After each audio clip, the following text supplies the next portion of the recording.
Je voudrais vous parler aujourd'hui d'un trouble du rythme cardiaque peu connu, mais pourtant très fréquent, la fibrillation auriculaire.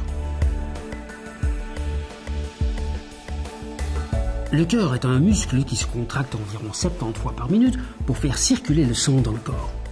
Un rythme cardiaque normal, régulier, se situe entre 50 et 100 battements par minute.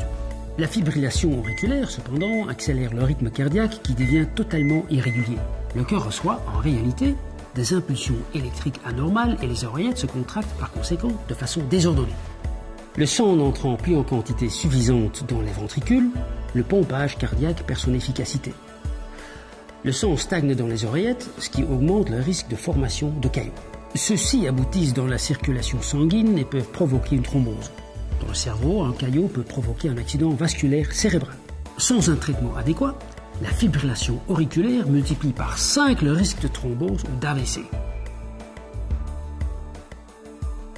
La fibrillation auriculaire peut aussi être à l'origine de symptômes désagréables. Palpitations, étourdissement, difficultés respiratoires, douleurs thoraciques, évanouissement, fatigue inhabituelle.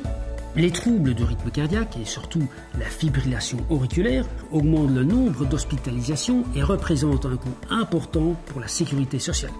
Dans un cas sur 3 cependant, la personne atteinte de fibrillation auriculaire ne présente aucun symptôme, ce qui rend le dépistage difficile. Il est très important de diagnostiquer à temps ces pathologies sournoises.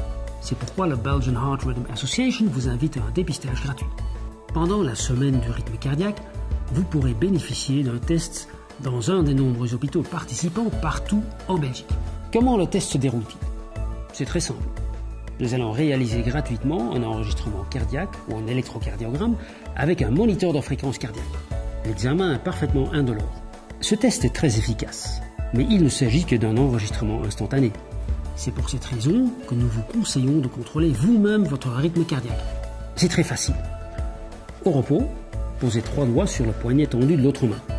Au besoin, augmentez un peu la pression des doigts ou déplacez légèrement ceux-ci pour bien sentir le pouls. Comptez le nombre de battements pendant 30 secondes. Puis, multipliez-le par 2 pour obtenir le nombre de battements par minute. Votre pouls ne se situe pas entre 50 et 100 battements par minute. Il n'atteint même pas 40 battements par minute ou dépasse 120 battements par minute. Parlez-en à votre médecin traitant. Il existe des traitements très efficaces pour soigner la fibrillation auriculaire. Rendez-vous sans attendre sur www.monrythmecardiaque.be pour en savoir plus. Participez à la semaine du rythme cardiaque.